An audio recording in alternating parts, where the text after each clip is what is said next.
The number one secret to transform your yard into a proper cottage garden is knowing what plants to select and where to place them.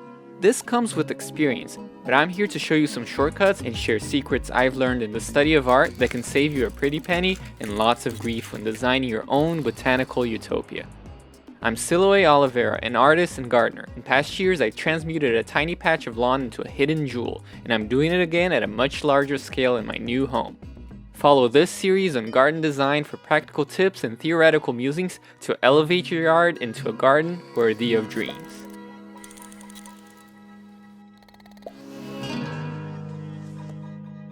In this video, we'll focus on plant selection, their different forms and habits, and how to mix and match them to get that cottage look. You may think that cottage gardens are all about planting things without a pattern. However, I'll show you there is method to the madness. In my new home, I picked the side courtyard as the starting point to my garden and installed beds to house edible produce. I broke up my concrete path and reconfigured it into a curved and gentle walkway, leaving a larger border next to the foundation to grow flowers cottage style. If, like me, you're starting from scratch and you feel overwhelmed with the blank canvas, my advice is to pick a spot with decent sun exposure that's close to a high traffic area like a walkway or a door, and get planting. If you live in a drier area, access to water will be another major consideration. Luckily, I don't have to worry about that. Otherwise, you must secure a source of water as priority number one. But before we start planting, we have to be mindful of one thing that makes or breaks a garden. It's not something you do, it's something you observe. Microclimate. By looking at the way the sun hits the property and the pattern of how snow melts, I knew I would be dealing with two different microclimates due to the position of the house and the lay of the land. This front part area faces south and sits proud of the rest of the lawn, making for sunny and dry conditions. I can expect 6 to 8 hours of direct sun here, and some partial shade in the afternoon, making this area a perfect spot for showy flowers. The microclimate on the side of the house, however, it's vastly different. Facing east, or actually northeast, it receives a few hours of morning sun with the house shading it in the afternoon. It also tends to be much wetter because of the roof downspouts and the way the terrain slopes. I knew that this spot would be a challenge. If you have a similar microclimate in your yard, it may limit the type of plants that you can grow in such spots, but you can always find something that's suitable. You just have to research more and do some trial and error. With these microclimates in mind, I was ready to plant sun-loving summer flowering perennials to brighten the front part of the porch. I got a bit enthusiastic and ended up splurging on some flowers for the garden. They were relatively cheap compared to when you buy potted nursery plants, especially if it has already the flowers. That's a trap. Usually the flowers fade away in just a few weeks and you're left with a dying perennial. It's best to start with tubers or bulbs, but with that in mind, I'm ready to go prepare the spot for these plants to go in as soon as possible. A cottage garden needs a profusion of blooms throughout the growing season. It must also be a bit wild and rough around the edges. Much of the inspiration for cottage gardens came from medieval peasants using the small patches of land available around their home to grow useful and pleasant plants crammed together. Packing plants in and keeping things just a bit wild is how you achieve the look. Overly manicured plants and excessively balanced and contained borders run the risk of losing the spirit of a cottage garden, becoming more like public park planting, or worse yet, funeral home landscaping. While there's nothing necessarily wrong with these pristine landscapes, they are intentionally not very homely. A cottage garden overwhelms you while embracing you in coziness. It also blurs edges, cascading in energetic swoops. While we may dream up the design, we must remember to stay grounded on what we are working with. This is the spot. It's around the porch. I'm sure it has been flower gardens before because there are some daffodils over here and even more on the other side. First, I do have to get rid of all the grass and vines that have grown, but once that's done, I'll be able to plant all these bulbs and tubers and then wait to see the results. The plants you select make all the difference. Plant and bloom color is the most important element, but it deserves an episode of its own. So here I want to focus just on plant form, and how through the use of line, shape, and texture, it can set rhythm and establish theme and variation, the backbone of a good composition. If we look through the prism of art, we can compare the forms of plants to brushstrokes. Formal gardens, such as those of 17th century France, can be contained, rigid, and polished, like a Da Vinci painting of immaculate, albeit rigid rendering, with clipped geometric boxwood and blocks of flowering plants forming uniform carpets. Or they can have the energy of a Sargent painting with loose, masterful brushstrokes that feel effortless and rhythmic, like a successful cottage garden. After deciding on a main approach for the space, we can start planning the execution, but we must consider our soil before planting anything down. One of the best things about growing in an old house is that usually there has been gardens in the past, which means that the soil is probably amended. Different from new subdivisions where they clear cut everything and shape the land with tractors and basically bring up subsoil to the surface. You end up with clay soil. That's never a good thing. I'm working with excellent soil here. If this were not the case, I would add plenty of compost and even some organic fertilizer.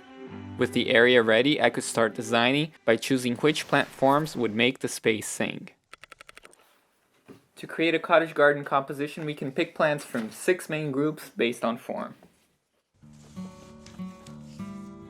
First group, bushy plants like hydrangeas, asters, black-eyed Susans, dahlias, roses, and many others provide bulk and mass to a border. You can use them to separate spaces, fill up voids, form main masses in the middle of beds, or obstruct unsightly things. They help flesh out the garden, but the quintessential cottage look will not materialize if you only use these plants. Number 2, columnar plants like hollyhocks, foxgloves, red hot poker, gladioli, and others provide height and structure to the composition by drawing the eye upwards, punctuating the space by breaking through the bushy plants. They're perfect for setting rhythm through repetition, especially along a pathway, much in the same way that columns do in classical colonnades. Number 3, sculptural plants like iris, lilies, even some large zinnias or dinner plate dahlias. They have large blooms that instantly command the spotlight. They serve as focal points, and the repetition can also create rhythm or symmetry. Number 4, wispy plants like cosmos, poppy, gypsophila, Queen Anne's lace, cleome. They activate the space by growing amongst the other more formal plants, creating lacy separation and transparency that establish a sense of depth by augmenting parallax. They're essential to a cottage garden. Number 5, vining plants like morning glory, clematis, ivy, black-eyed Susan vine, wisteria, or even runner beans. They stitch together structures and give wildness to a garden, conveying a sense of age. Number 6, sprawler plants like sweet alyssum, snow in summer, forget-me-not, phlox, thyme, and even nasturtium. They hug the ground, helping to shield the soil, but most importantly, they blur harsh lines and paths. These are paramount to achieve a cottage look. Without them, there will not be a smooth transition from the more upright and bushy plants to the flat ground. Unlike in formal French parterres where compositional design depends on the harsh lines created in the square junctions of clipped bushes and flat ground, the composition lines in cottage gardens are ever curvy and wispy, much like a Fragonard painting. For a master touch, we can add a 7th form, the weeping panicle. This form is seen mostly in trees, larger bushes, and climbing roses, and things of the sort. They bring romanticism by activating the so-called roof of a garden room. In my old cottage garden, a pink crepey myrtle tree with pendulous blooms served this purpose, and indeed tied together the cottage garden look. Now, you may have noticed that I'm not giving you a comprehensive list of plants to use. That's because the availability of plants, they change a lot according to climate, and the concept behind sculpting a space with plants is more important than any specific combination. For instance, if you live in a tropical climate, finding suitable plants with a cottage look may be more challenging since most tropical plants are large-leaved and sculptural. But you can still be creative, substituting climbing roses or wisterias with bougainvilleas, picking cannas instead of iris, and banking on verbena, etc. As a rule of thumb, the more agreeable plant forms for a cottage garden are wispy, small-flowered, and blousy, different from the highly architectural tropical foliage. Right, my plan is to put the peonies on each side. I'll put the darker rose-colored in the back and then the lighter one in the front. That will make the white pop out. I'll scatter gladioli into a cluster and then the lilies towards the back. By recognizing how different plant forms can interact with the space, we are ready to start sculpting the space in practice. We can either use perennial plants that always come back year after year, or annual plants that you plant once and then they die, to achieve a similar shape result. Of course, perennials are more reliable, but they take a while to get established. My strategy is to start by planting small perennials in the first year, filling up most of the space around them with annuals. This way, I don't spend too much with nurseries, growing many of the plants from cuttings. As we design our plantings, we modulate the space by picking and choosing different plant forms. We can plant in natural clumps, making sure to vary the forms, as a painter varies the brush strokes yet keeps a harmonious shape language. As a general guideline, we can start planting the bushy masses, starting with larger bushes and small trees and working from the center out. I decided to plant peonies flanking the steps to the porch. I knew these would take a long time to get established and bloom, so I was not expecting immediate performance from them. With the wetter and shadier side garden, I knew hydrangea bushes would feel right at home. They love wetter feet and shade in the afternoon. Here's a tip on how to find real bargains for your garden. I always like to prowl around in the discount aisle because you can find treasures like this. I bought these for $5. I don't know if they were meant for Mother's Day. They didn't sell. In any case, I'm going to plant them, and I know just exactly the spot that they need to be in. It gets 3 to 4 hours of morning sun, and there's afternoon shade, and it's quite wet because of the downspouts, but the soil is still soft and well drainy. It would take a few years for them to grow big enough to make a difference, so for those first years, I was banking on dahlias to provide the bushy form. When you're establishing your cottage garden, you need an abundance of flowers. Because of this, I went out and had a second spree of buying bulbs that flower in summer. I should have a lot of flowers blooming in my border. Dahlias are incredible at filling up garden space within one season. I highly recommend them. Now remember that dahlias are actually tender perennials. That means that they will grow year after year and come back if you live in a tropical place or maybe even subtropical. But if you're in a temperate zone like I am, you can either plant them every year from the tubers you buy, treat them as annuals, but that's kind of wasteful. But if you're careful, you might be able to overwinter them if you pick them up right after the first light frost. Other than that, they should be a reliable plant that flowers the full season long. Adding height and rhythm to the composition with columnar plants is the next step. I had my sights set on growing hollyhocks, the quintessential cottage garden flower. I planted hollyhock seeds in the modules. I hope I have better luck than previously when groundhogs just raided all the hollyhocks. I see that the roots are already starting to grow on the bottom, so they do want to expand.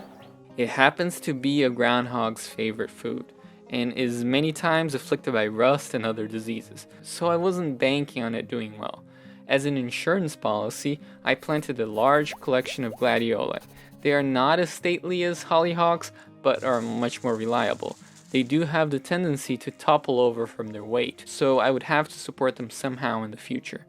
Fearing the hollyhocks would be a complete wash, in the second year I also planted red hot pokers, which would serve well as perennial columnar plants, but they would also need years to get established.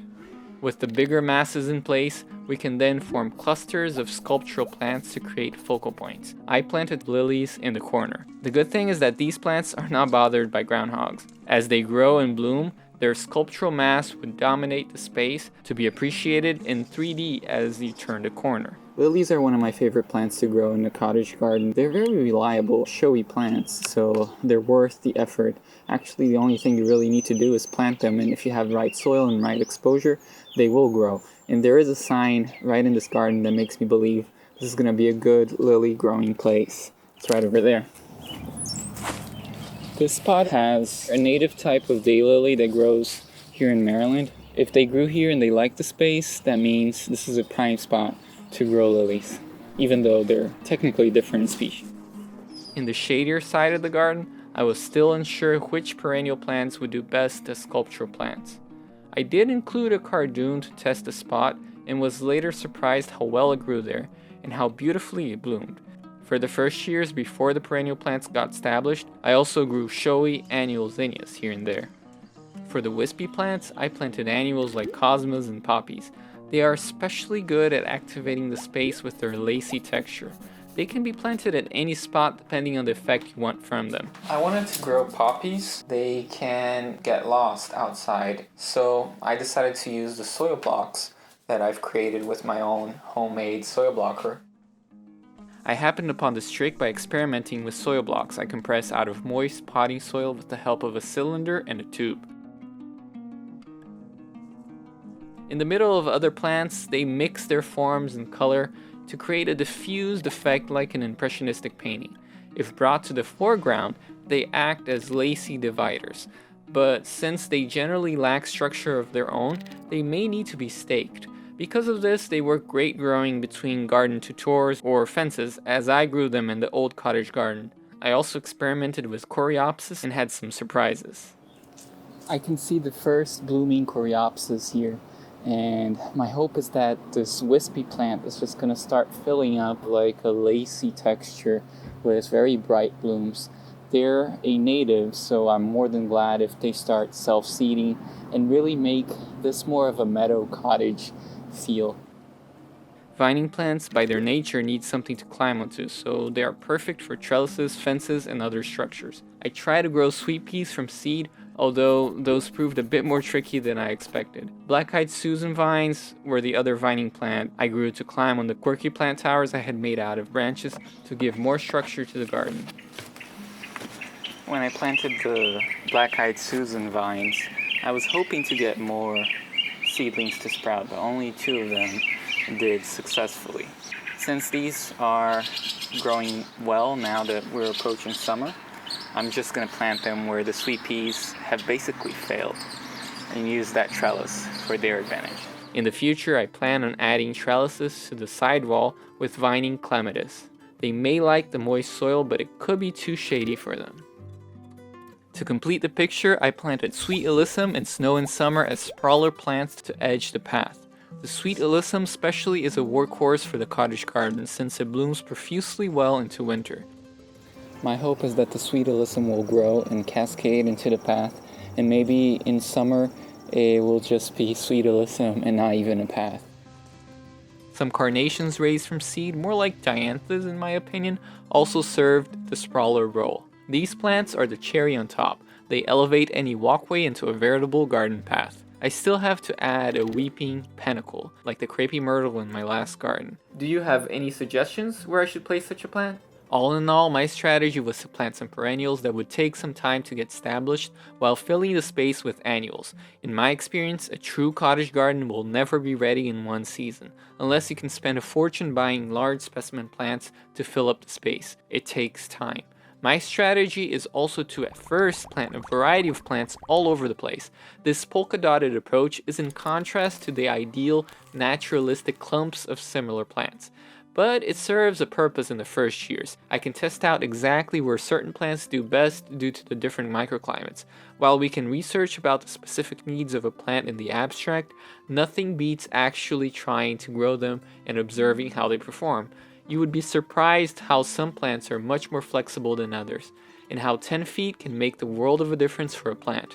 By growing a more diffuse scattering of plants the first year, naturally the stronger plants that perform well in a spot will start to dominate that space, creating natural clumps, while unadapted plants will diminish in vigor and eventually die. This way, I'm not the only one designing my garden. I allow the garden to design itself.